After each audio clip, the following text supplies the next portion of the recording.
Hola a todos, les pedimos disculpas por la demora. Mi nombre es Dayana Betancourt, yo soy representante de los estudiantes y estudiante de Derecho.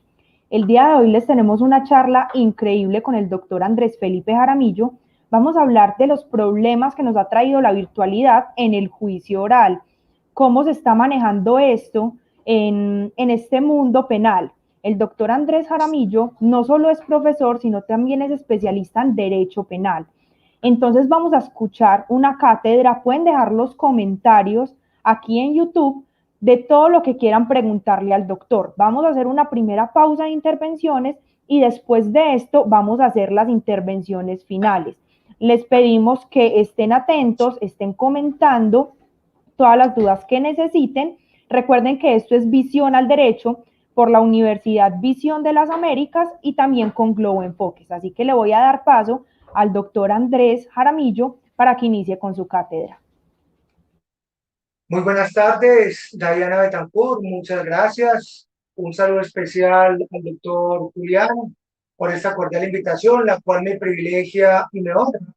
De igual manera, a la Universidad de Visión de las Américas por abrirme este espacio académico y poder compartir con ustedes algunas ideas y más que ideas, digamos que experiencias. Llama mucho la atención, Diana, cuando hablabas que íbamos a tener una increíble intervención y me excusa de pronto, pero es bastante increíble. Digo que es increíble porque es justamente de eso de lo que vamos a entrar a hablar el día de hoy, porque de paso se ha dicho y una vez digámoslo, yo soy un opositor vehemente a la virtualidad. No porque no me quiera adaptar a las nuevas tecnologías, es que debemos de empezar por el comienzo. Vea justamente lo que acaba de pasar.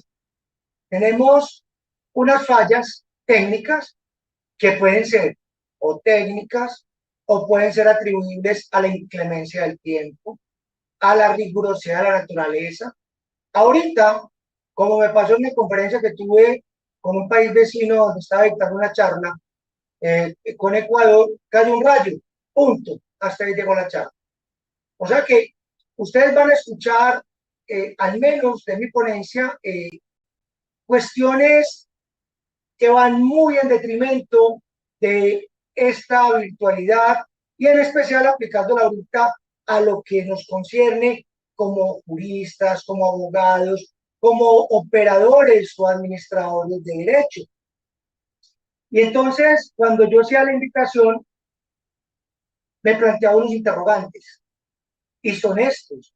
Es decir, los que ya venimos litigando o los que ya nos debatimos en salas de audiencia ante un juez, estábamos listos para adaptarnos a estos cambios.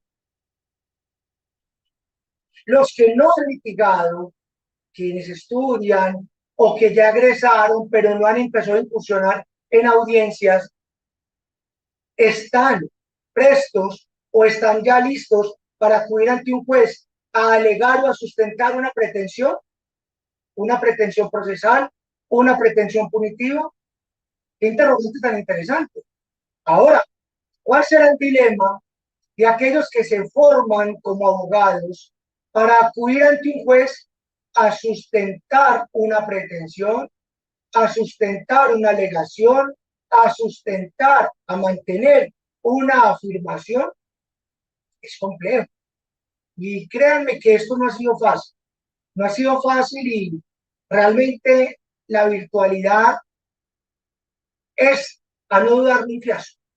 Y es un fiasco porque si los países desarrollados que implementan todas estas plataformas, todo es por virtualidad, ya se estudia por la virtualidad, ya se litiga por virtualidad, en fin, ¿qué podemos esperar de una situación que nos ha traído la pandemia, nos ha traído este problema con una enfermedad reciente que desde el año pasado viene eh, afectando de manera ostensible a la humanidad? Yo pienso que el ser humano se tiene que adaptar a las nuevas tecnologías cuando sea necesario, cuando sea inexorable. Pero el ser humano también se puede adaptar a los cambios de la naturaleza. Y un cambio de la naturaleza es la existencia de una enfermedad como es este COVID, que es un virus. Entonces, ¿qué está optando al menos Colombia? Porque no es toda la humanidad. Voy a empezar por hablar de eso. Especialmente Colombia, porque está optando para desarrollar los procesos, la actuación procesal penal, audiencias preliminares, audiencias procesales, audiencias postprocesales. Se está implementando la virtualidad, pero está demostrado que la virtualidad no es la solución, no es la panacea. ¿A qué? A poder salir a enfrentar una enfermedad que, como cualquier otra, a lo largo de la historia de la humanidad, es una más a la que nos tenemos que definitivamente adaptar. Entonces, ¿cuál es el punto en cuestión y cuáles son de pronto las, digamos que las críticas que tengo yo a esta implementación? Colombia, diferente a donde tienen los medios, donde tienen los periféricos, donde tienen buenas tecnologías, buenas entidades prestadoras de los servicios para poder suplir esa básica necesidad de la esencia, como es la administración de justicia. Las personas necesitan que el Estado dispense justicia por aquel fundamental derecho a que los conflictos me los tiene que resolver el Estado a través de quien designe, que no es otro que la jurisdicción o el destinatario de la protección.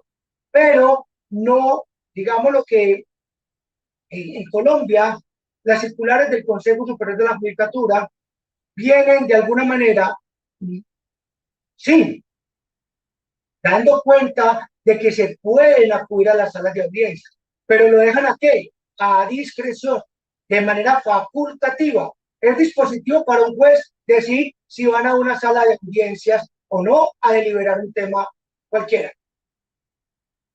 Muy diferente pasa en países como Estados Unidos, al menos en lo que es Norteamérica, y en países europeos, hablemos también de España, Japón, Alemania.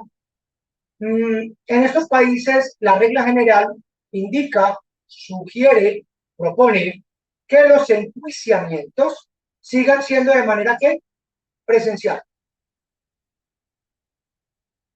Chile, hasta comienzos de año, venía siendo virtualidad, pero decisiones de los altos tribunales en ese país decidieron que lo que se hubiera virtuado conforme a la virtualidad debía decretarse que anulado. Esto es, contraer, retrotraer la actuación hasta el momento en que empezó a hacerse en virtuales los juicios. ¿Qué tiene en cuenta o qué criterios se forjan en los países que mencioné? Estados Unidos, Alemania, Japón, Inglaterra, si mal no estoy, Irlanda, para decir que los juicios tienen que ser por regla general presenciales. Esto es, yendo a sala de audiencias. Los criterios son vacilares, porque hay unos principios universales que se conocen como la inmediación, concentración y en especial, la celeridad y la economía. ¿Quién creyera? Errados aquellos quienes piensan que a través de esta virtualidad los procesos son más rápidos. Está demostrado que no, son más demorados. Un testigo o dos se sacan en un día. Con la presencialidad, hasta 5 testigos, 6 testigos en un día, perfectamente, y dándole espacio. Entonces, ¿qué pienso yo? Que en aquellos países, o al menos por lo que he consultado en noticias o en fin, es que por excepción se hacen los juicios virtuales a través de una camarita, a través de un computador, a través de un celular, a través de una tablet, a través de un iPod. Se hacen sí, solo sí, uno, media y presta el consentimiento ¿quién? El acusado. Y dos, cuando son delitos de pequeña envergadura, de bagatela, los que llamamos acá en Colombia delitos querellables. Solo en esas circunstancias. De resto, a ti te hacen ir a una sala de... Yo pienso que a los intervinientes y especialmente a las partes, y hablando de partes, entiéndase por litigantes, los que en extrema posición se enfrentan, deben debatirse en una sala de... Y deben debatirse en una sala de audiencias porque es el escenario natural donde ese conflicto intersubjetivo de intereses sometido a una contienda judicial allí en atención del juez de manera inmediata, no mediata a través de aparatos electrónicos, dependiendo de si hay buen fluido de internet, dependiendo de que si está lloviendo se va a caer el internet o puede afectar la señal. Entonces, es el escenario natural para defender causas indefectiblemente, sin tener que contratiempos, problemas. Y digamos lo que es tan connatural y es tan inmediata esa relación del litigante con la sala de audiencias como lo es el quirófano para el cirujano. ¿Ustedes imaginan cómo o es aceptable, admisible, pensable que el cirujano intervenga por medio de la virtualidad? Sí hay cirugías donde las dirigen cirujanos al otro lado del mundo, pero siempre habrá alguien operando de forma inmediata, es decir, con el paciente ahí.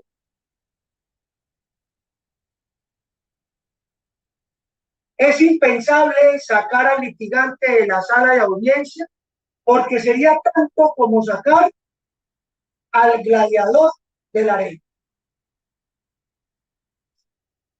Es impensable sacar al litigante de la sala de audiencias porque sería tanto como pensar de sacar a un boxeador del cuadrilátero.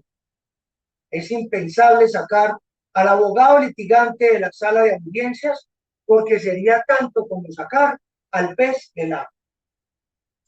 Y ustedes me excusan la metáfora, con un respeto y una admiración profunda por todos los que con paciencia atienden estas experiencias, y es que realmente es así. Yo no he tenido el primer juicio donde yo pueda decir se han respetado al 100% los derechos fundamentales y las garantías constitucionales del procesado o del acusado. Definitivamente no. Y lo digo con conocimiento de causa. Por eso me atrevo a conversar con ustedes por estos medios. Y es que recordemos que una de las virtudes de los abogados, de los juristas, es el don de la palabra. Porque en razón y por virtud al don de la palabra, es que nos damos a entender, nos expresamos con elocuencia, con convencimiento, con buena fluidez, manejando una buena argumentación, como nos lo enseñaba el maestro español Manuel Atienza, construyendo un universo de ideas para usted con base en un caso ya forjado, formado, con el pleno convencimiento de que usted tiene todas las ventajas para vencer en juicio a su oponente. Esto sería sí o sí posible o se podría lograr cuando usted está en una sala de audiencia. ¿Y por qué hablo del don de la palabra como la herramienta más eficaz de los juristas? Porque es a través de la palabra que nos expresamos, que convencemos, que persuadimos, que disuadimos. ¿A quién? A un juez. Y lo hacen las partes. Y aquí viene el otro punto que es importante tocar, lo hablaremos en la segunda sesión. Además de sus argumentos, además de sus alegatos, ¿cómo le llega la prueba al juez? ¿Será que le llega acaso al juez de manera tangible. ¿Han visto ustedes que al juez le monten en un estrado judicial al muerto? ¿O le pongan un fusil? ¿O le pongan para que el juez perciba o palpe el proyectil extraído del cuerpo de aquel que fue víctima de un delito de homicidio? Eso jamás se ha visto. ¿Cómo le entra la prueba al juez? Con la palabra, con lo que digan los testigos. Un buen interrogador dirige, coordina al testigo, lo controla, buscando que diga lo que efectivamente se quiere de acuerdo a su estrategia ofensiva o defensiva. Es la palabra, lo que por virtualidad es muy difícil. Lo he dicho y lo diré hasta la saciedad y el cansancio por todos los medios habidos y por haber. Si no tiene un buen dispositivo electrónico, sea computador, sea un buen celular, y a ello aunado y sumado a tener un muy buen servicio de Internet, pero muy bueno, que Colombia no lo hay, definitivamente no lo hay, todo el mundo lo sabe. Usted si acaso logra, con fuerza de líneas, tratar de llevar un mensaje a quien usted quiere convencer, o a quien pretende disuadir, o a quien pretende persuadir. Yo lo he dicho y me ufano por decirlo, gracias a Dios, gracias a Dios. Dispongo de un muy buen servicio de Internet, ni siquiera banda ancha. Ahora, dice que lo mejorcito que hay es disque fibra óptica. Y hay fibra óptica en diferentes niveles. Ahora yo gozo de ese servicio. Y yo pensé que todos los problemas se iban a solucionar, porque tenía el mejor Internet de la mejor empresa que presta el servicio. Tengo buenos dispositivos y sinceramente, en definitiva, no he tenido el primer juicio donde de largo hayamos podido avanzar o haya podido de manera ininterrumpida lograr al menos tener buena concentración para efectos de tener un juicio impecable, tranquilo, sereno, no teniendo que repetir. ¿Será que el testigo escuchó?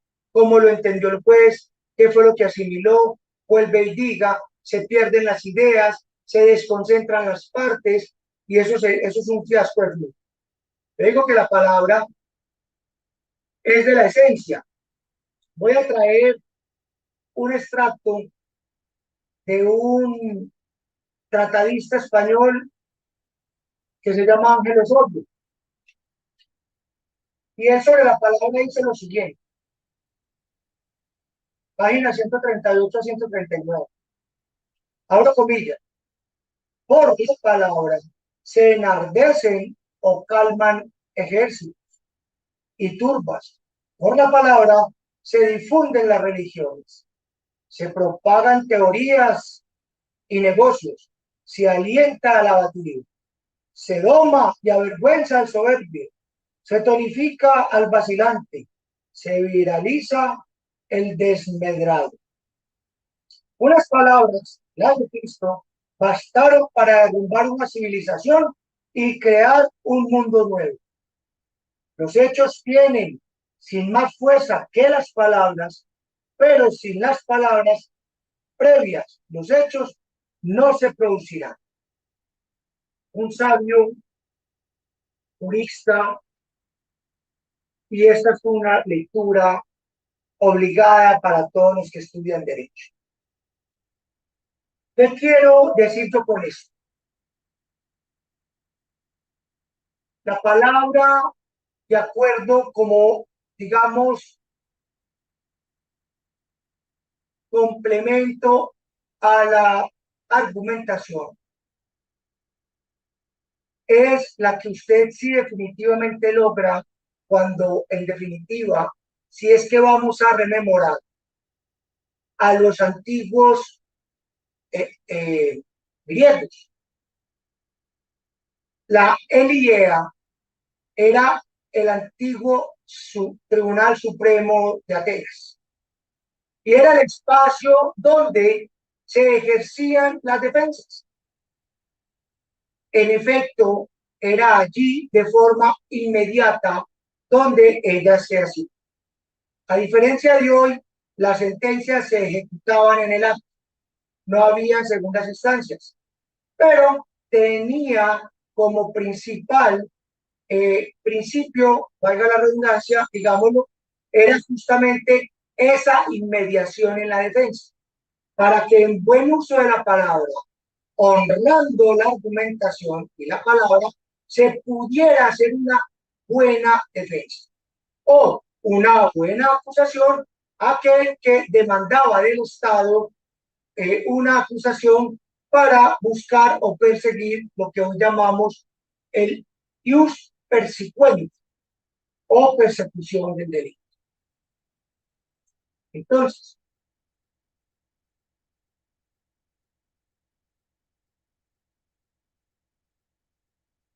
las mayores dificultades para ir entrando ahorita en materia, y es por lo que he dicho, sacar a un abogado de la sala de audiencias es tanto como sacar al pez del agua. Y digámoslo así, y es porque se torna inerte, se torna maniatal. Hacer defensas en sala de audiencias puede ser complejo, puede ser difícil, pues porque apenas es obvio que los abogados litigantes, al menos los que por pasiva se legitiman en la causa, tienen un número plural de opositores. No es uno, son varios. Ahora, hacerlo a través de esta virtualidad es una cuestión bastante compleja, bastante difícil y bastante imposible, por no decirlo así.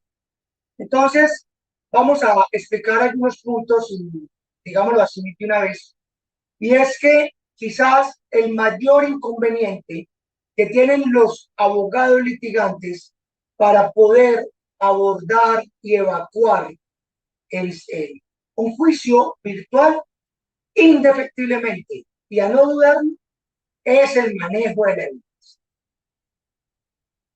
No es cómo exhibirle a un juez un documento. Quizás eso es fácil, porque para poder correr traslado de un documento es tanto como enviarlo a un correo o tanto como transmitirlo por algunas plataformas, entre ellas Microsoft Teams, que es una de las que utilizan la rama judicial, y simplemente ahí usted exhibe el documento, pero pensemos cuáles son las consecuencias que eso nos trae. Hemos dicho que, o más bien digamos, que no todo el contenido de un documento o un documento como tal, que no tiene vocación probatoria o no fue decretado en la audiencia preparatoria, este documento, si a luces del artículo 392 y 403 lo queremos utilizar para efectos de impugnación de credibilidad o para efectos de un refrescamiento de memoria, hay un riesgo alto cuando usted corre traslado al correo del juzgado, porque cuando pasa eso, que van a ocurrir dos cosas.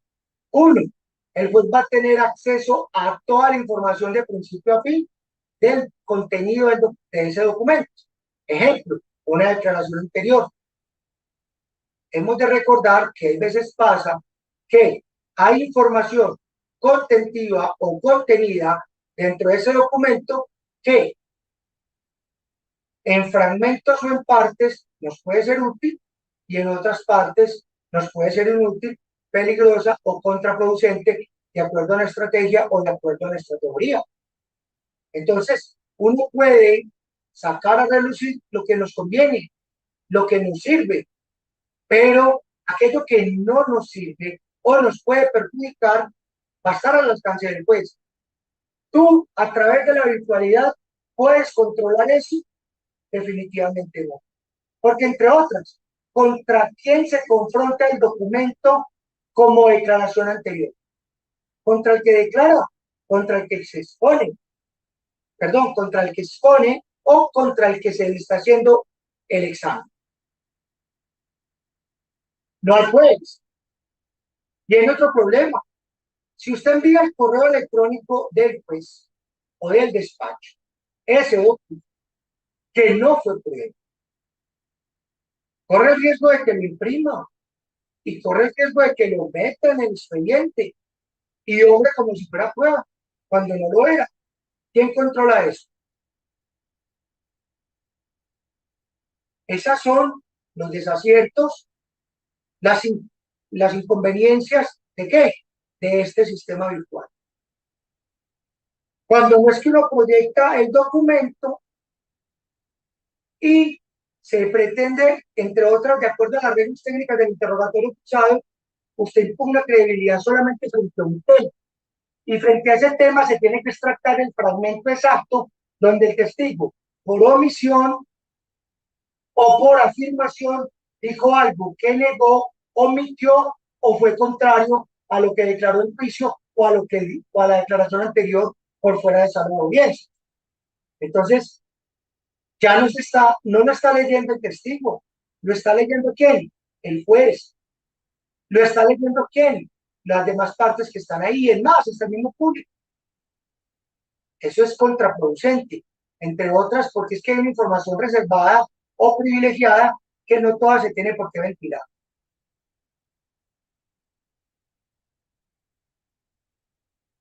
Pasa también, y es un riesgo, eh, cuando se autoriza la exhibición de un documento, pero ese documento del cual sabemos, pues se sentaron bases probatorias frente a un documento en particular y ese documento viene con 200 anexos y usted le va dando scroll, y el documento baja.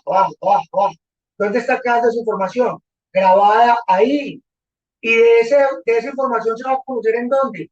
En primera instancia. Y se va a conocer en segunda instancia. Y se va a conocer en casación. ¿Quién controla eso? Pues sí, es muy fácil decir.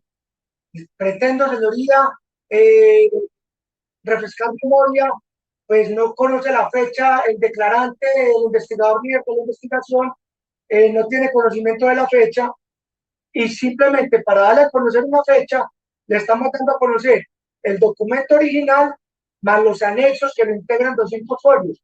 ¿Quién controla eso? Es una situación muy desafortunada, es una situación muy lamentable. Teniendo en cuenta además que, y echando un poco de memoria, recordando acá, veíamos cómo en sala de audiencias, muchas veces los testigos, muy hábilmente, cuando llegaban allá, al mejor estilo del estudiante desaplicado, porque llegaba con noticas en la mano o llevaba, por ejemplo, papeles. Entonces el testigo llegaba, por ejemplo, y sacaba, qué sé yo, un documento así más o menos, que lo mantenía aquí doblado, lo escondía aquí, y luego llegaba y lo ponía así en la mesa, como que nadie vio, y empezaba a darle lectura de manera muy disimulada, tratando de extraer información de cuándo fueron los hechos, en qué circunstancias ocurrieron, se le había olvidado si estaba de día o si estaba de noche, si lo que había escuchado eran 1 o 5 disparos, dando de lectura ahí de frente, en las narices del juez, a ojos de todo el mundo, a 1 metro de la defensa, el custodio encima y prácticamente leyendo documentos en sala de audiencia. Ahora, ¿qué diremos cuando ya está en la casa el testigo, o está en el despacho del abogado, o está en la oficina del fiscal rindiendo una declaración, o en la misma oficina de policía judicial? Entonces, es apenas obvio que de manera inmediata se pueden manejar muchas suspicacias, se puede manejar un manejo no adecuado del juicio, lo cual puede degenerar en anulabilidades, tal y como ocurrió en Chile recientemente, y eso hay que aplaudirlo. De ese país hay que aprender, y hay que aprender de muchos países, y tenemos que aprender a que tenemos que vivir con el coronavirus, tenemos que aprender. ¿Y cuál es la solución? Cuidarnos, sencillamente. No podemos llegar a sala saludándonos de pico y abrazo y conversar así tú a tú con las personas, no, con la debida distancia. Y yo creo que eso lo podemos volver, como hemos vuelto a cine, como hemos vuelto a montarnos en un avión. ¿Quién dice que a Sala no se puede volver? A Sala hay que volver para dignificar la justicia. Hay que honrar la justicia. Hay que pensar, es que los derechos son del procesado, los derechos no son del juez, los derechos no son del Ministerio Público, los derechos no son del fiscal, los derechos no son del abogado. La víctima tiene derechos, pero mejor le administran derecho si está en sala de audiencia, porque tiene derecho a una verdad. Y qué mejor que una verdad en sala, donde podemos tener testigos que no van a ser manipulados, aleccionados, con 2 o 3 o 4 testigos dentro del mismo recinto. Lo que está escuchando lo que va a decir el otro, cuando el examen de los testigos es por separado, o así al menos se desprende del artículo 390 y 392 del Código de Procedimiento Penal. Los testigos se tienen que escuchar por separado. Aquí no pasa eso. Aquí ustedes me ven. Les garantizo que ustedes no saben quién está detrás de la cámara. Si hay 1, 2 o 3 personas, si hay una persona colocando mi letrero así, para que diga que lo que tengo que decir, como si estuviera un presentador de noticias con un teleprompter, que le dicen que tiene que decir con cartelitos. ¿Por dónde hacemos estas videoconferencias? A través de un celular, a través de un computador. Yo puedo de manera simultánea y conjunta poder estar viéndolos a ustedes acá a través de esta pantalla. Loable, plausible, perfecto. Muy bien, la conferencia es diáfana, fluida, pero a la vez me puede estar entrando un mensaje por Messenger, me puede estar entrando un mensaje por WhatsApp. Usted fue corchado con la pregunta, pues tranquilo, ahí le va la respuesta. Mire, la fecha de los hechos fue tal día, usted se equivocó, pilas, corrija. Punto, solucionado el problema, o no. Mire cómo se soluciona el problema. ¿O quién me puede en este momento tener un papel aquí puesto? Nadie. Es un absurdo y raya con la ignorancia cuando quizás algunos intervinientes en audiencia o partes o el mismo juez haga un paneo, que es un paneo, coger el celular y hacer un giro de 160, 360 grados alrededor para mostrar quién está ahí o quién no está. Usted está solo en el recinto, sí puede que esté. Y después de que vuelva y coloque la cámara, sí, ¿quién me dice a mí si alguna persona no va a ingresar para escuchar lo que estoy hablando, para incidir en las respuestas, insinuarlas, proponerlas, entregarlas, enmendar, corregir, reivindicar? Esto es un fiasco, esto es un desastre. Hay quienes dicen a los que defendemos la sala de audiencia, porque es que las opiniones y las posiciones están partidas y divididas. Son válidos los argumentos de quienes dicen, hombre, hay que adaptarnos a las nuevas tecnologías, definitivamente tenemos que hacer todo a través de la virtualidad, las preliminares, los juicios. Yo pienso que no, yo pienso que no, porque son más las bondades de ir a sala que de no ir. Es un desacierto y es un despropósito hacerlo de manera virtual. Miren, la prueba está, al menos los que ahora me ven. Empezamos media hora después esta charla y era una falla que no era una culpa atribuible ni a los organizadores ni a el suscrito, pues porque yo estaba conectado desde antes de tiempo con los celulares prendidos hasta los computadores, por si el uno falla el otro funciona y tengo un buen internet acá. Si ha estado cayendo lluvia, eso ayuda a que puedan haber interferencias, pero eso es lo que hace que definitivamente la virtualidad no sea prometedor. Mis hijos también están estudiando ahorita en el colegio, todo a través de la virtualidad. Y hemos coincidido con las psicólogas y los maestros del colegio en que se ha venido presentando un retraso o un atraso en los programas, en el aprendizaje. Si los módulos que se tenían que evacuar eran 10, se alcanzaron a evacuar 5. Pero entonces la culpa es de quién? ¿De la virtualidad o que no podemos ir al colegio porque es que se nos va a pegar el COVID-19? Entonces, yo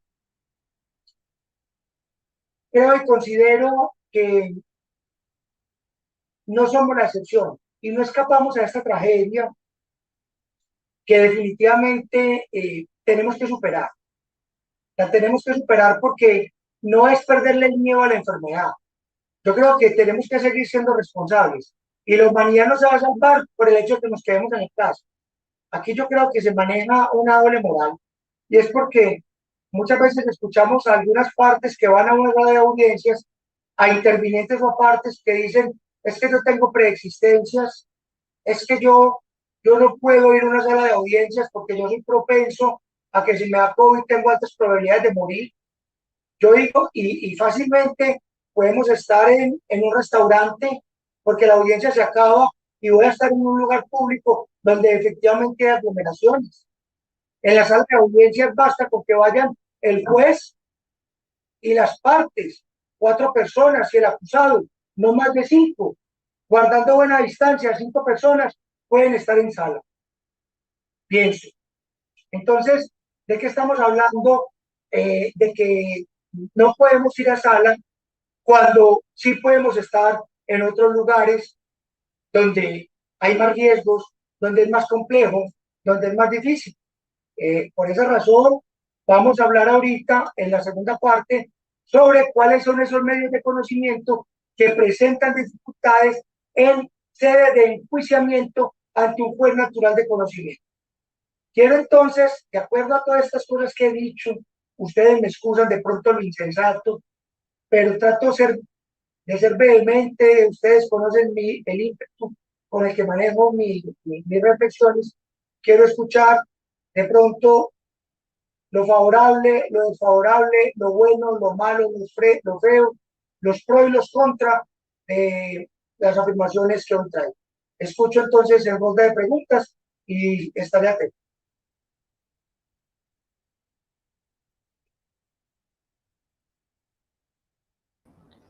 Doctor, te voy a pasar ciertas preguntas que van acorde con tu cátedra y al final podemos hacer el resto de preguntas para que no perdamos el foco del contraste en este momento de la charla. Muchas están encaminando en que si bien la virtualidad se estaba diciendo que se podía hacer más rápido, que era más fácil, que si yo estaba en cierto lugar pues me podía conectar, y ya tú nos dijiste que esos mitos a veces pesan más que la realidad. Entonces aquí tenemos una pregunta de Eduardo Erazo que dice, cordial saludo, el que el señor juez de control de garantías no encienda la cámara en audiencias virtuales podría ser causal de nulidad por afectación en garantías fundamentales. Empecemos con esa pregunta, doctor, y vamos continuando. Bueno, creo y considero que de acuerdo al artículo 457 es anulado. Lo que se surta ante un juez, no solamente de control de garantías, sino natural de conocimiento, cuando él no se refleje a través de la cámara. ¿Por qué? Porque a luces del derecho procesal y de la teoría del derecho procesal, a mí me tiene que juzgar un juez natural, el cual tengo que conocer, porque no solamente el juez tiene que identificarse, sino que tiene que tener la toga puesta.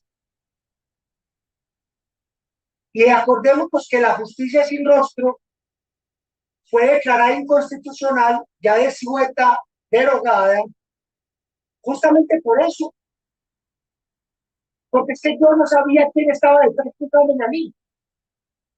Y hay jueces de control de garantías y de conocimiento que los acusados, los indiciados, los imputados nunca han visto. Y me lo dicen, es que yo no sé quién me está juzgando. Yo escucho una voz femenina, una voz masculina, pero no sé quién es quién. Es más, cuando el juez prende la cámara y no tiene la toma, dice, ¿quién es el juez? Yo escucho hablar un poco de gente ahí. Es que de esa persona yo tengo que esperar que me resuelva mi situación, pero yo a todos los escucho hablar de cosas parecidas, pero no sé quién es el juez. Claro que es anulable, muy anulable. De hecho, implícita en la pregunta Y otra parte es que uno se puede conectar desde cualquier parte. Claro, es un desastre. Porque es que, y hay que decirlo, usted apaga la cámara, apaga el micrófono y usted almuerza. Usted come, se pone a hacer otras cosas, puede estar haciendo otras cosas, puede ir al baño. Y eso no es estar usted acorde y concentrado en lo que demanda y exige la concentración de usted estar en una sala de audiencias presto, atento y dispuesto a lo que ello demanda. Y hay que decirlo porque es verdad, a mí me ha cogido el tiempo para llegar a mi oficina y cuando voy en el carro, en un taco, pues prendo mi cámara y yo digo, señor juez, aquí estoy, pero no he llegado. Y si pido tiempo, espéreme, yo llego al menos para sacar mis libritos, para sacar mi cuaderno de anotaciones. Pero esto es un desastre. Y lo más, y hay que decirlo, puede parecer muy gracioso, aunque jocoso. Hemos visto como personas en mal vestidas, en pijama, haciendo cosas indebidas, cosas groseras, cosas feas, o haciendo cosas diferentes, jugando con el perro, escribiendo por WhatsApp. Y a eso se presta aquí esta bendita virtualidad. Para eso es que se presta. Bien, ¿cuál es la otra pregunta?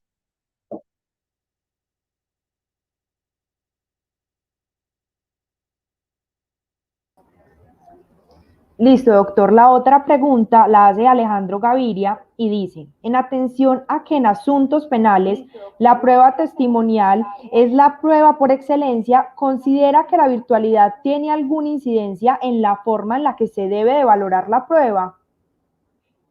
Bien, por antonomasia el testimonio, de acuerdo a los medios de conocimientos en su clasificación en el artículo 382 del Código de Procedimiento Penal. Una cosa es la producción de la prueba, que anuda ese juicio. Otra cosa es la valoración en juicio. Ya cuando el juez retiene la información y luego la aprecia para dictar sentencia. De que eso incide, claro. De que eso afecta, claro. Es más, la intermitencia, las fallas técnicas llevan a que los jueces no escuchen la pregunta o la respuesta. Lleva a que un juez desate de manera errada una objeción, de que un juez desate de manera errada una técnica, porque a veces no lo escucha. Y para no hacer farragoso la audiencia, de volver a decirle al interrogador, vuelva y pregunte, o volverle a decir al testigo, vuelva y responda. Hace a que eso pueda incidir en la decisión del juez. Es más, cuando la respuesta del testigo no le es clara al juez, o escucha otra cosa, o hay un espacio de tiempo en el que no escucha la respuesta completa del testigo, como un sí o un no, puede llevar a equivocarse al juez. Y acuérdense que una de las causales de casación son los falsos juicios de qué? De convicción o falsos juicios de qué? De identidad, que puede tergiversar el juez, complementar, ir más allá de lo que dijo el testigo, o porque obra por su posición en su mente para imprimirle una connotación distinta o diferente a lo que había dicho el testigo y llevarlo a equivocarse frente a la apreciación de la prueba. Y eso es un problema de qué? De la virtualidad. Ahora, de los grandes interrogadores en Colombia y abogados buenos en interrogatorios, dentro de algunas pericias, habilidades o destrezas, está en que un interrogatorio fluido, celere, versátil, buscando celeridad, pregunta y respuesta inmediata de quien se quiere impugnar y aquella persona que no tiene la respuesta o la da de manera errada, la virtualidad le permite que enderezar su respuesta. O sea, lo que usted logró a través de un contra impugnando la credibilidad del testigo, la virtualidad le va a dar todo el tiempo del mundo para que enderece sus respuestas a través de esta virtualidad, donde usted puede esperar perfectamente a que le llegue la respuesta de quién, del interesado en el caso. Eso es una muy buena pregunta.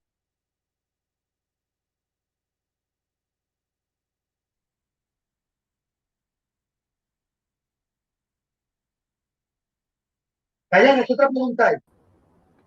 Doctor, te voy a pasar la última pregunta que hay respecto al tema y cuando tengamos esta última pregunta resuelta podemos dar paso a la segunda sesión para finalizar con las otras preguntas que tienen aquí para no perder el hilo conductor.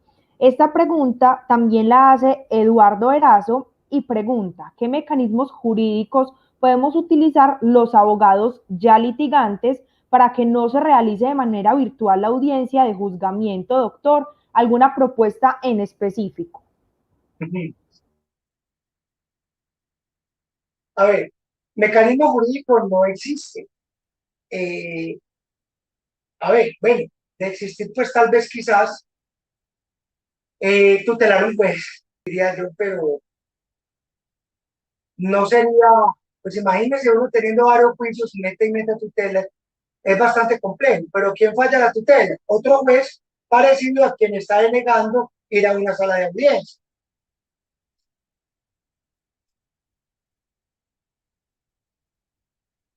Invocar el principio de misericordia será, o ejercer el jus fataleus, pero convencer a un juez de que las audiencias preliminares, especialmente judiciales o procesales, y en especial la de enjuiciamiento, en aquella donde se hace el debate probatorio, es muy complicado. Eh, Desde el Colegio Colombiano de Abogados Penalistas de Colombia, del cual soy miembro fundador, yo pude observar cómo estaban divididos los colegas, siendo más aquellos que les gusta más la presencialidad que los que aquellos a los que les gusta más la virtualidad. Las cosas hay que decirlas por su nombre y seamos coherentes con el discurso. La virtualidad da mucha comodidad, eso es normal. La virtualidad ahorra tiempo en cuanto a desplazamiento y puede ahorrar dinero. Yo puedo hacer una audiencia en Cúcuta, en Bogotá, y pues lo que me demoro yendo al aeropuerto, cogiendo un avión, volando a la ciudad de destino, cogiendo otro taxi, llegando a Palo Quemado, no sé, ahí me ahorro un tiempo, me ahorro dinero, no sé, es verdad. A estar sentado en esta silla tan bacana, que es bien cómoda, me puedo meter en ella, estoy en mi oficina, tengo mi biblioteca acá, tengo mis códigos, no tengo que cargar una maleta súper pesada, pero esos esfuerzos en pro del caso, me parece que uno tiene que sacrificar la virtualidad. Me parece que hay que sacrificarla porque los que están cómodos o muy amañados desde su casa, desde su cama, con unas bermudas y así, es muy bacano litigar así, pero seamos sinceros, seamos sinceros. Hay la misma concentración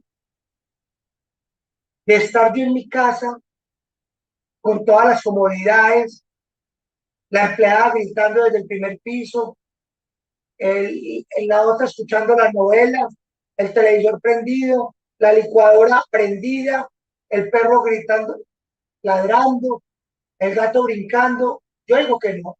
Yo intenté hacer audiencias en mi casa y todo eso me pasaba a mí. Todo eso me pasaba. Yo, yo no fui capaz, muy difícil. Yo no hago audiencias desde mi casa. Yo, y yo sí veo cómo muchos hacen audiencias desde sus casas. Y cuando dejan el micrófono prendido, la empleada gritando, vaya a almorzar, ya está servido, se le va a enfriar, que el niño ya llegó, que tocó el timbre. He visto fiscales venga, usted que atender este domicilio. Se los digo, no les da pena. Y no estamos en una audiencia. A mí me han cogido audiencias en un carro. Un juez me regañó porque yo iba en el carro, pero yo ya había hecho mi alegato. Yo simplemente me monté, apagué cámara, me puse los audífonos, porque estaba escuchando qué, la decisión del juez, pero eso es un regaño y merecido. El juez tiene toda la razón. Hombre, ¿por qué? Porque uno tiene que estar presto, atento, dispuesto. ¿Dónde está su expediente? ¿Dónde está su código?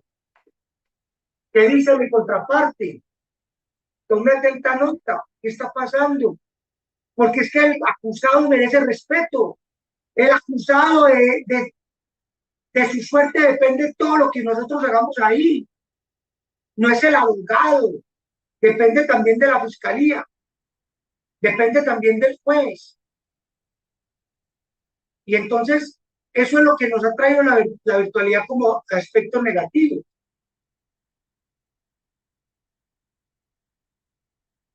Y eso es lo que impide que definitivamente existan garantías.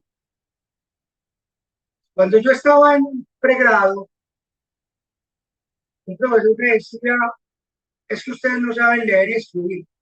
Yo me ofendí al principio, yo dije, pues ya el solo hecho de yo ser bachiller y estar en una universidad de último año, pues cómo no voy a saber leer. Y yo le decía que el profesor era un tipo irrespetuoso. Pero cuando yo entendí por qué él decía eso y tenía razón, es que saber leer de la cual es entender y comprender el contexto. Y no sabíamos escribir, porque es que escribíamos pues andeses, incoherencias, y redactábamos una demanda y los hechos no se correspondían con las pretensiones. Y yo leí la razón de mi profesor. Hoy por hoy, el buen abogado litigante es el que sabe hablar y escuchar. Cuando yo le dicto clase a mis estudiantes de pregrado o posgrado, les traigo esta lección, porque traigo a colación las enseñanzas de mis profesores, de lo que aprendí, y uno ve que tiene razón.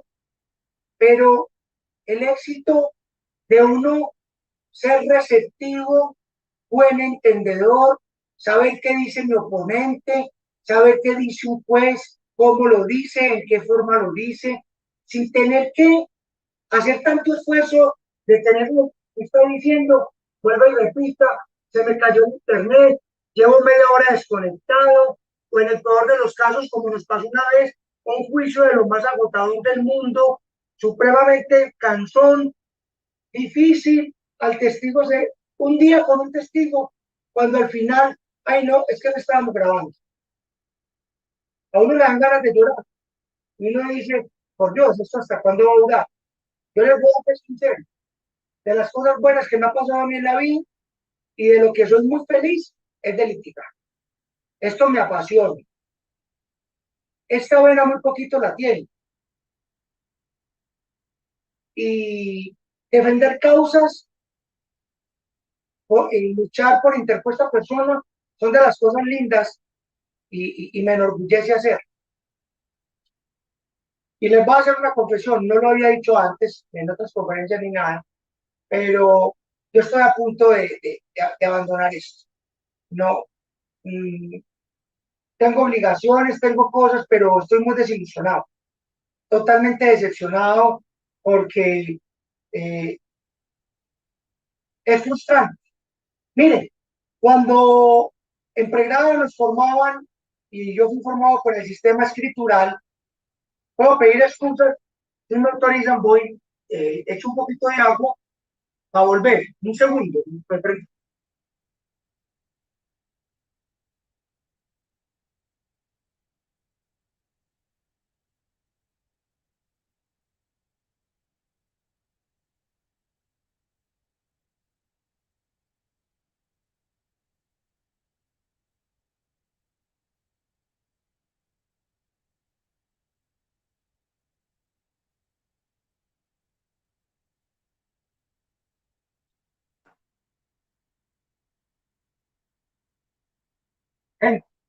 Al menos esto lo permite la virtualidad, porque nadie me va a Termine decir. la ponencia para hacer las actividades siguientes. Bien, Dayana, ¿puedo retomar?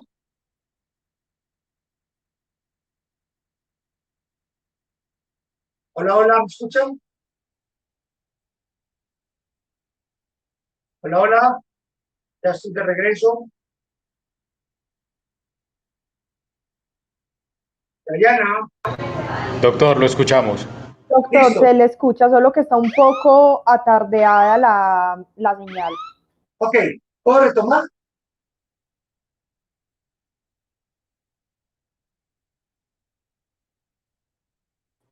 Sí, doctor.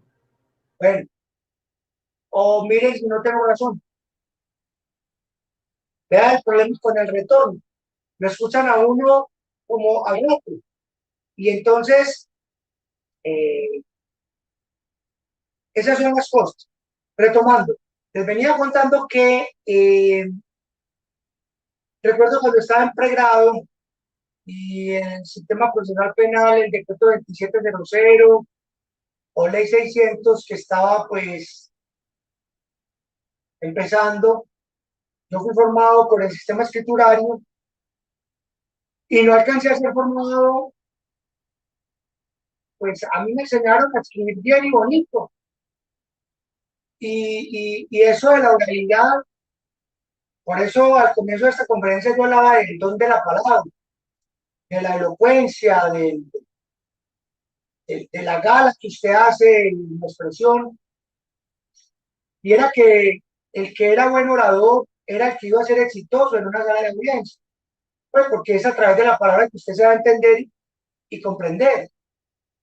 Entonces fue muy difícil cuando ya me gradué, porque al menos a nosotros nos tocó hacernos a pulso, darnos duro contra el mundo, hacer ridículos, pasar vergüenzas, a que nos ridiculizaran en sala de audiencia.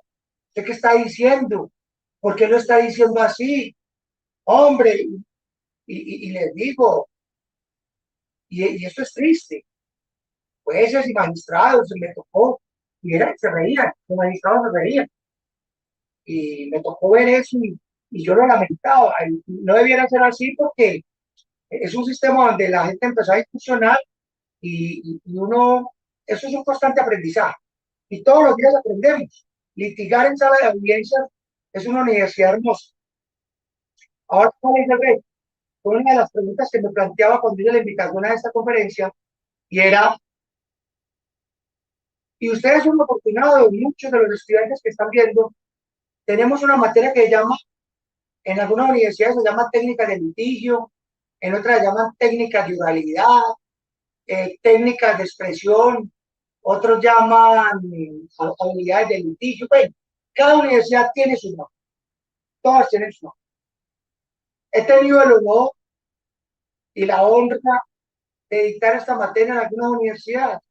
Y la pregunta más común es, hombre, ¿y entonces qué necesita para ser un buen orador, un buen litigante, expresarse bien ante un juez, organizar sus ideas, ser coherente en el discurso, fluido, hablarle bonito a un juez para que le crea? Y yo le digo, ese es el ensayo del diario vivir. Y eso es de estar todos los días perfeccionándose, coger una audiencia, mirarse y decir, tengo que corregir esto, manejar un mejor tono de voz, todo ese tipo de cosas. Esa es de la única manera, porque es que eso no se transmite. Uno enseña experiencia por eso, pero eso no se transmite. Entonces, si ese era el problema, en aquel entonces, ¿quién fue formado con oralidad y quién no? Yo no lo fui. Ahora la pregunta es, ¿a quién están formando? Uno, con oralidad, porque es que hay unos excelentes oradores. Les tengo una admiración tremenda y yo he tenido estudiantes que me asombran en la forma, con esa exquisitez que hablan y con el dominio que tienen del derecho y la construcción silogística de sus casos con base a unos supuestos fácticos para llevar a un convencimiento al juez. Y yo me pongo muy orgulloso cuando los veo debatiéndose en el ensayo. Entonces, yo me puse a pensar si el reto del año 2020 para atrás era, vamos a formar a los estudiantes en la oralidad. Ahora el reto es cómo los preparamos para la virtualidad. Y digamos, es verdad que hay ahorita clases para saber cómo me expreso ante un juez a través de la virtualidad, qué hacer cuando hay intermitencia, cuando no quedó registrada toda la actuación, que es un mandato expreso de nuestro código actual. El registro de la actuación tiene que quedar grabado y no todo queda grabado. No hay sesión de juicio donde se interrumpa o haya fragmentos que no queden grabados. Lo decía ahorita un participante de esta ponencia y decía, ¿qué podemos hacer frente a esos fragmentos de registro que no quedan grabados? ¿Será que hay que repetirlos? ¿Será que hay que decretar una anulabilidad? ¿Qué tan trascendente es repetir ese testimonio? No, pues es que no alcanzó a decir algo. ¿Y si es un sí o es un no? Mire lo complejo de la virtualidad. Entonces, yo pienso que hoy no es saber hablar ante una cámara, porque hay quienes tienen pánico escénico. Profe, es que yo no voy a ser penalista porque es que como a mí no me gusta hablar en público y eso es con público y ante tanta gente, eso la verdad, no, es que el abogado, lo decía Ángel Osorio, hay que tener el don de la palabra, saber hablar en público, saberse dar a entender, tener mesura, calma, serenidad, buen entendimiento y organizar bien sus ideas. ¿Para qué?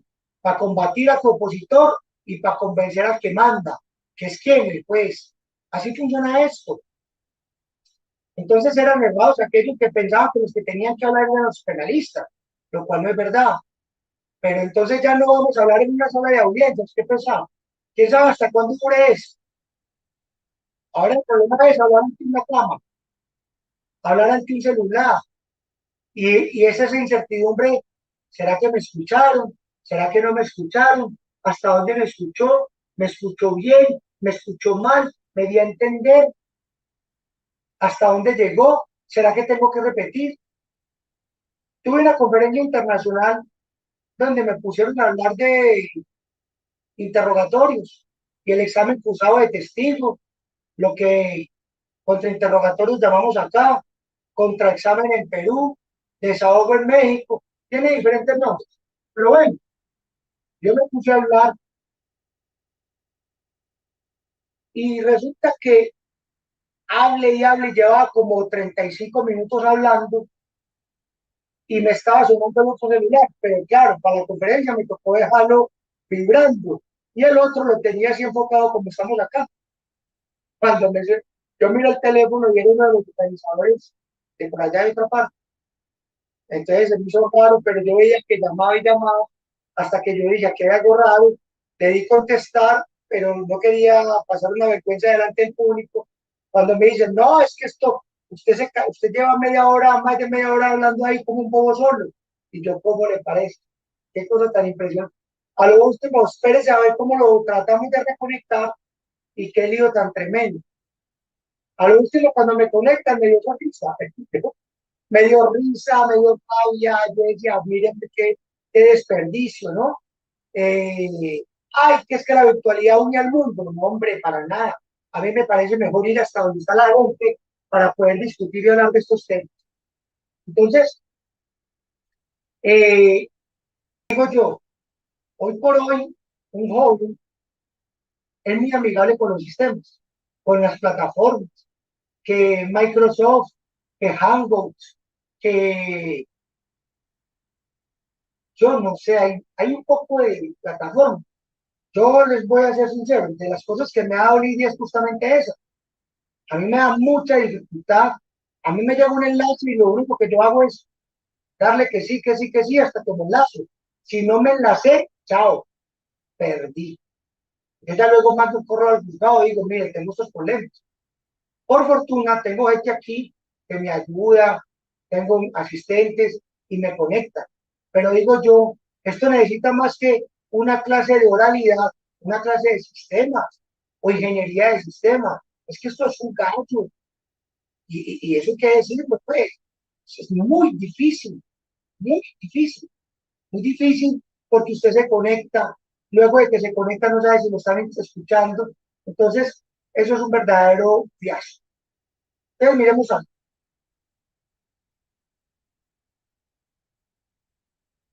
Por ejemplo, se ha desnaturalizado el derecho, la prueba testimonial. ¿Por qué?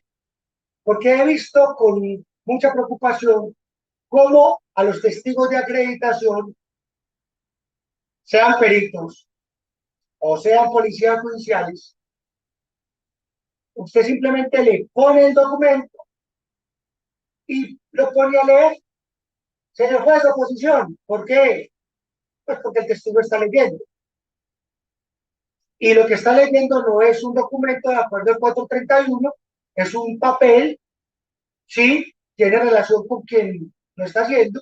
En los casos de los informes de policía judicial, no es una prueba, pero lo está leyendo, señor juez. Pues déjelo como no.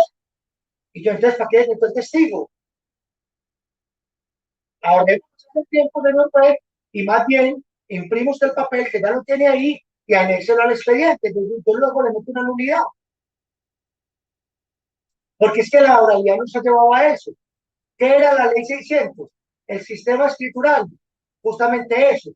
Allá usted llegaba cualquier día de la semana, llevaba el papel y le decía, incorpóralo al dossier, métalo al expediente, ya eso es prueba.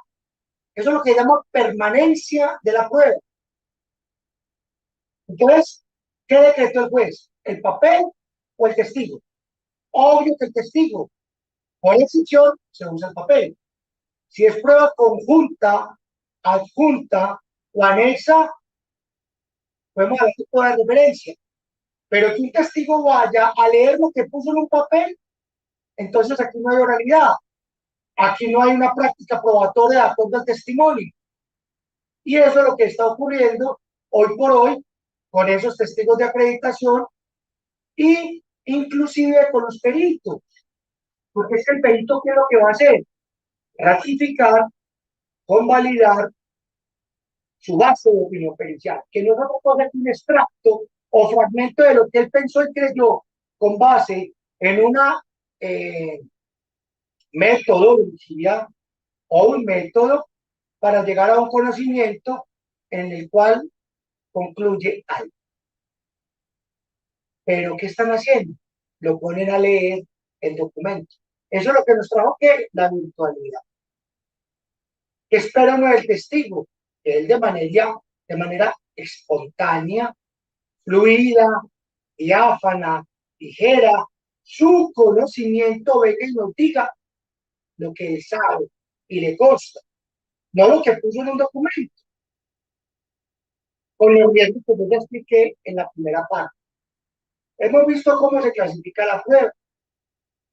La prueba se clasifica de acuerdo a sus medios de conocimiento, a luces del 382, como testimonios, como documentos, como pericias o experticias, que pueden ser técnicas o científicas, y las inspecciones judiciales. Ya de sueltas, sí se usan, pero yo puedo llevar al juez al lugar de los hechos con base en un video. Si quien procesa la escena del crimen es el Estado, policía judicial, fijo, y es el deber ser, fijar la escena o fijar la diligencia de allanamiento de registro, fíjela y transmítasela al juez, no esconda. Pues esa es la finalidad. Fíjela, proyéctesela y digan qué circunstancia la proyectó y por qué la proyectó. En especial para recoger todo lo que sea que evidencia, porque la evidencia hay que fijarla. Eso los enseñan los criminalistas, porque después de que usted haga la evidencia, usted la fija, luego la embala, luego la rotula y luego va al proceso y da cuenta de ello. Pero todo entra a través de qué?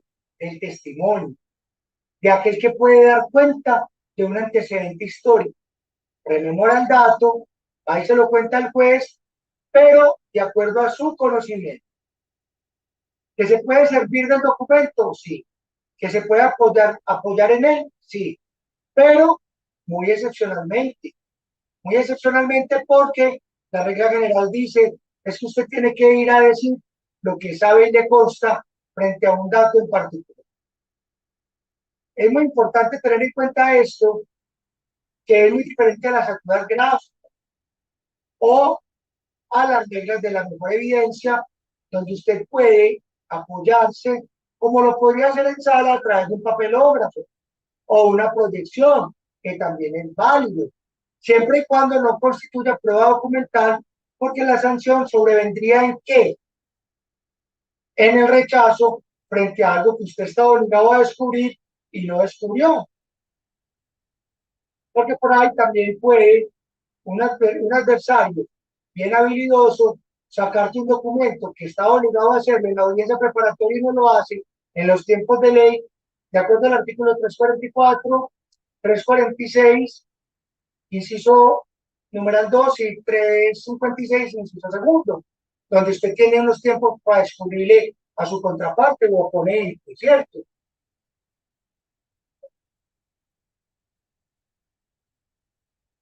Entonces, ¿de qué depende el manejo? Ahora, cuando la prueba es documental, ya expliqué el lío. El lío no está en correr y trasladar al juez, que es lo más fácil. El lío está es cómo manipulo el documento para, uno, autenticarlo al uso del 426. Pero recordemos, previo a la autenticación, que se viene las credenciales del testigo. Dos, sentar bases probatorias. Tres, autenticar el documento. Cuatro, practicar el contenido del documento, que según sea él, si es declarativo, no es prueba, salvo por excepción que sea prueba de referencia. 438, por excepción, puede ser un documento enunciativo, puede ser un documento descriptivo, puede ser un documento de descripción, no más, hasta ahí. Hablando pues de fotos, de imágenes, de videos. En todo lo demás sigue igual. ¿Cómo proyecto yo? Y aquí viene algo importante, un video al juez, en la misma forma en como lo hubieras hecho en sala, con un video BIM, con un proyector, simplemente lo conecto a un computador o a un celular y proyecto la imagen o el video que le quiero dar a entender al juez. Pero ¿quién lo tiene que explicar? El testigo que está ahí sentado. El testigo que está ahí sentado. La diferencia es que tú en sala podías hacer pruebas de ensayo y error. Aquí no. Aquí, si usted proyecta un documento o un archivo que no se corresponde con lo que le descubrió a su contraparte o que usted no quería que el juez viera, conchado. ¿Por qué? Porque recordemos que todo está quedando grabado de principio a fin. O sea que aquí hay un riesgo bastante complejo y es justamente eso. Aquí las oportunidades para usted poder confrontar al testigo está justamente en eso y también para prepararlo, que la práctica sigue siendo la misma. Usted el testigo lo prepara, no hacía el testimonio, valga la aclaración, porque usted no va a incluso improvisar ni a leccionar a un testigo, porque es la peor práctica que usted puede hacer. Cambiar la mentalidad de una persona, de un pensamiento, de algo que tiene claro, es lo más nefasto que usted puede hacer. El mejor ejercicio. Esta no es una clase de ética, definitivamente, pero no es una buena práctica. Simplemente que al testigo usted tiene que confrontarlo, pero no lo confronte delante del juez.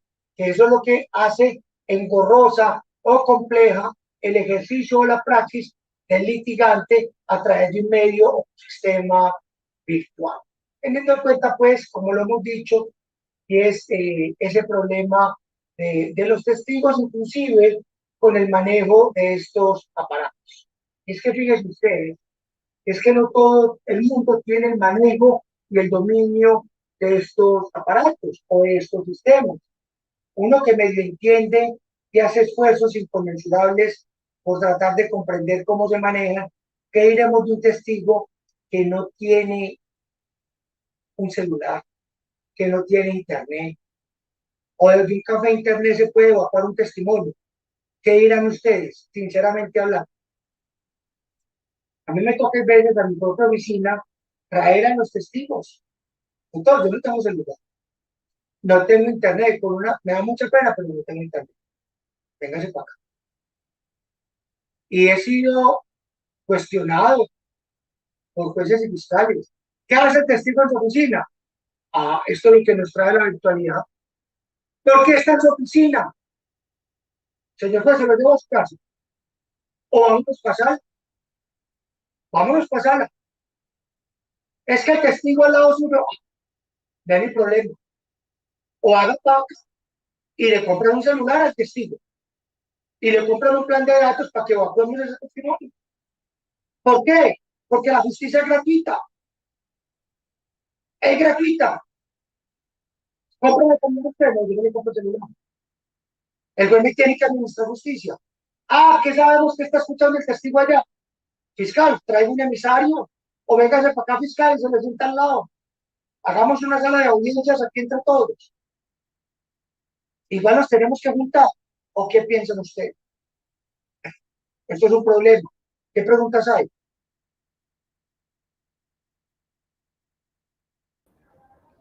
Doctor, bueno, hay unas preguntitas que, pues, si bien ya casi se termina el evento, me parecen muy importantes.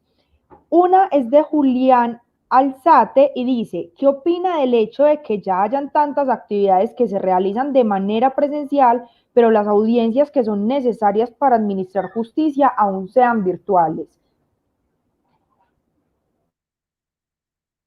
No entendí bien la pregunta.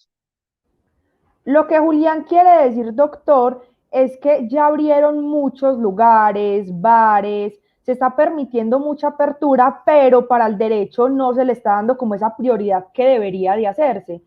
¿Qué opina usted? Sí, Julián, tienes toda la razón, Julián. Es que nosotros somos la Cenicienta. ¿Sabe por qué? Porque es que eso es lo que no he entendido. Pongámosle sentido común y lógica a las cosas. Y es que, ¿qué razón hay como para no poder ir a una sala de audiencias cuando hay poquita gente? A un cine le caben 300 personas haciendo la fila, en el cine, en un avión, en un restaurante. ¿Por qué no podemos ir a una sala? Julián tiene toda la razón. Yo pienso que Julián está en lo cierto y es que las circulares del Consejo dan esa posibilidad de poder ir a una sala de audiencia. Y es que esa es una sala donde debemos de ir, porque no estamos siendo coherentes. No estamos siendo coherentes porque todo está abierto al público hoy por hoy. Yo estuve en Estados Unidos hace poco y yo vi las iglesias, ya iba uno a misa, lugares deportivos, ya todo volvió a la normalidad. En otros países han entendido que pueden vivir con el COVID. Póngase sus tapabocas, póngase guantes, ande con, no sé, con el alcohol, con el gel antibacterial, no salude a la gente de abrazo, guarde distancia, cuídese, pero tenemos que ir a sala. Les voy a confesar algo. Me tocó una vez un fiscal, obviamente me reservo el nombre, no, que fue, ¿cómo vamos a ir en las salas? Esto está muy peligroso, la defensa nos va a matar. Y me lo encontré en la calle. Y entonces yo dije, pero ves, ¿cómo le parece? Y hay competencia, la gente está en la calle, seguramente iba a mercar, tenemos que seguir todo. Entonces no entiendo esa situación.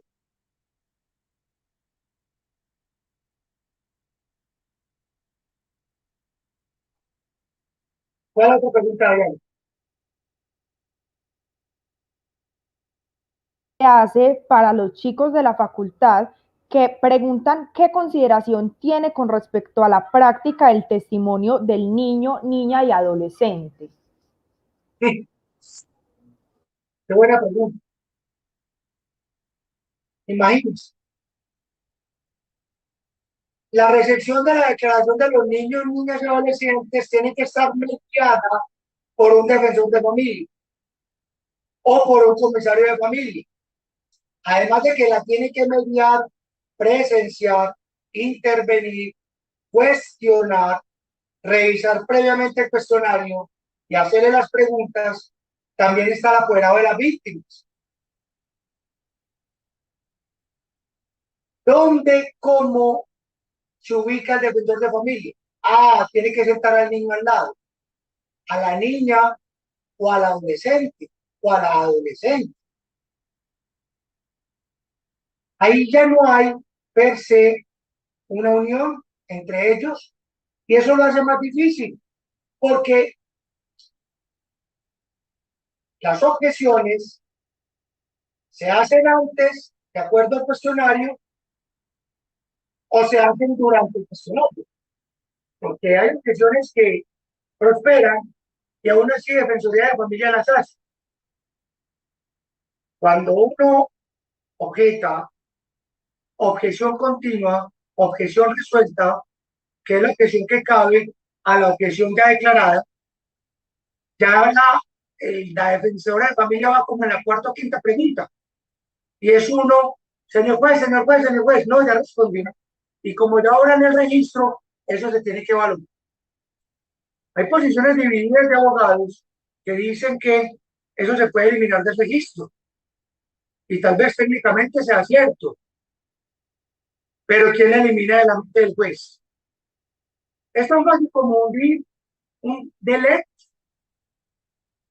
o coger lo que hacen los programadores de televisión, la franja del audio y recortar. Eso no es fácil. Entre otros, yo soy de los que pienso que después de que quede la información grabada en los registros, audio o video o ambos, el juez la tiene que valorar, porque si no la valora, prevarica. Las objeciones, las intervenciones se tienen que hacer a tiempo, en el acto y de manera inmediata. Esto solo se logra en una sala de audiencia, no aquí. Por medio virtual usted no va a lograr hacer un buen interrogatorio, unas buenas objeciones, unas buenas réplicas o unas buenas interpelaciones. ¿Por qué? Porque cuando usted va a querer que se logre una cosa u otra, ya están lejos. Por aquello de lo que me decía de Dayana ahora, o el doctor Julián, o la doctora Dayana, es que el retorno, ya vamos en la quinta pregunta, entonces ya para qué. ¿Qué otra pregunta? Dos preguntas para finalizar. Está la pregunta de cómo es el manejo correcto de la práctica del medio de prueba testimonial. ¿Tienen esa duda? El manejo correcto de la práctica del medio de conocimiento testimonio para que sea pulcro debe ser en una sala de... Esa es la respuesta. No por medios virtuales, porque es muy difícil hacerlo por medios virtuales. Desafortunadamente, ¿cómo entra la prueba pericial? Por el testimonio. ¿Cómo entra la prueba del testigo técnico? Por el testimonio. Del testigo experto, por el testimonio. Del testigo de acreditación, por el testimonio. Del testigo presencial, por el testimonio. No presencial, directo, indirecto, de oída, de referencia, de abono, de convalidación, por el testimonio. ¿Y cómo entra el testimonio por un medio virtual? Usted puede tener el mejor internet del mundo.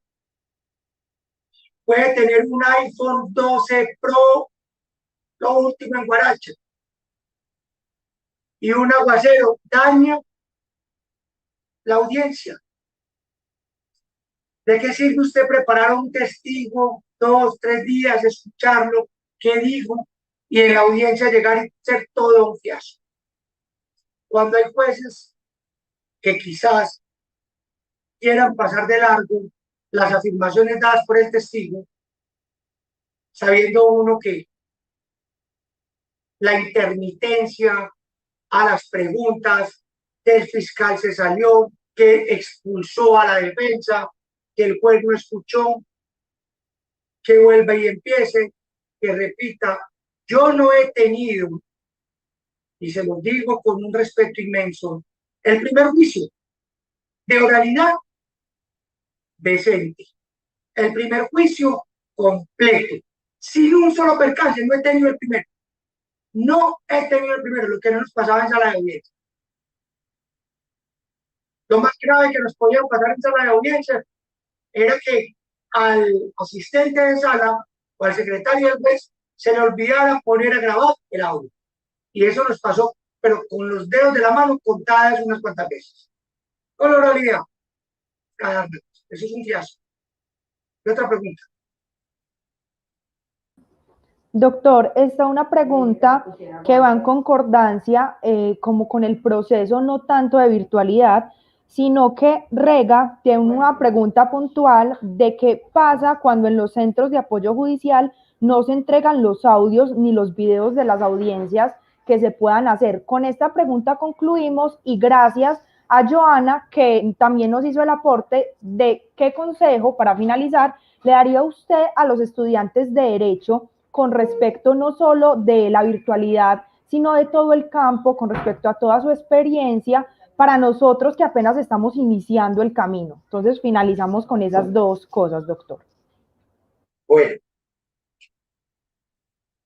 los registros de las audiencias que quedan en audio o videos, en este deberían quedar en audios, y no son entregadas por el centro de servicios, pues obviamente cuando las partes lo piden, lo exigen o lo solicitan, es por muchas razones. Para preparar unos alegatos, pueden ser de apertura, alegatos de cierre, sustentar un recurso, promover, provocar, incoar un incidente de anulabilidad. Para muchas razones se piden. Para preparar otro interrogatorio en los delitos sexuales. Se recibe la declaración de la niña hoy, en 5 meses se va a recibir el de la mamá. Entonces yo tengo que ver qué dijo la niña para confrontar con esas respuestas a lo que dijo la mamá. Tantas cosas, que es lo que se llama la prueba de corroboración periférica, cuando se va a tamizar las afirmaciones o las declaraciones de la menor con las respuestas dadas a los galenos o a los psicólogos. Para eso se piden los registros. Pero es que los registros no solamente los tienen que entregar servicios administrativos, sino que también los tienen que entregar los jueces. Y es una obligación, porque los guardianes de la custodia de los registros también están ¿qué? En los jueces. Y es una obligación, no es un favor. Los jueces tienen que dispensar ese material porque el proceso no es del juez, es de las partes. Y parte es el fiscal, parte es el procesado en apoyo de su defensor. Pero esas solicitudes de los registros también son sumamente importantes porque es ahí cuando uno se da cuenta cuando hay respuestas de los testigos que quedaron cercenadas, mutiladas, no completas, lo que en una pregunta que me hizo creo que Julián o alguien, si se podía predicar de una audiencia virtual esa intermitencia o esos intervalos en el tiempo cuando no había internet y no se escuchaba por completo una pregunta, especialmente una respuesta, porque lo que le interesa al juez es que una respuesta. Yo en promedio tengo al día sesiones de juicio de 1 a 2 diarias, juicio. Y mi experiencia como litigante, como docente, a todos aquellos que se vienen formando y de los que ya estamos formados y que nos seguimos formando es a la práctica permanente y continua. No es el consejo de otros docentes, prepare bien el caso, estudie bien el caso, lea el código. No, es practicar, simular. Estudiantes no van a sala, simule audiencias, propóngale al docente, hagamos simulacros, hagamos ejercicios. No tenemos sala, adecuemos el salón, cojamos un caso concreto y hagamos una práctica de interrogatorios, de contrainterrogatorios, de juicios laborales, civiles, comerciales, administrativos y penales. Es la mejor forma de hacerlo, simulando las audiencias y aprendiendo a manejar estas herramientas virtuales que Dios quiera desaparezcan y nos vamos a volver a encontrar en dónde, en sala de audiencias. Colegas, compañeros, abogados, amigos, ha sido un placer, un honor, una honra, un privilegio que hayamos podido compartir estos minuticos y que ustedes me hayan podido en estos momentos poder compartir estas experiencias con ustedes. Dios los bendiga. Una vez muchas gracias al doctor Julián, a la doctora Diana y a todos los que han estado enlazados en YouTube y en Microsoft Time. Muchas gracias. Doctor, muchas gracias por la ponencia tan especial, tan clara, que nos queda a todos. También gracias a Globo Enfoques por prestarnos este espacio, a Total Jurídica y también a la Universidad Visión de las Américas. Entonces, muchas gracias a todos los participantes. Pedimos de nuevo disculpas por la demora, pero ya nos dimos cuenta y el doctor lo dejó muy en claro, la virtualidad se presta para estas cosas, pero bueno, esperemos que la próxima charla la podamos hacer de forma presencial o solucionando todas las cosas. Muchas gracias y que tengan una feliz tarde. Gracias, doctor.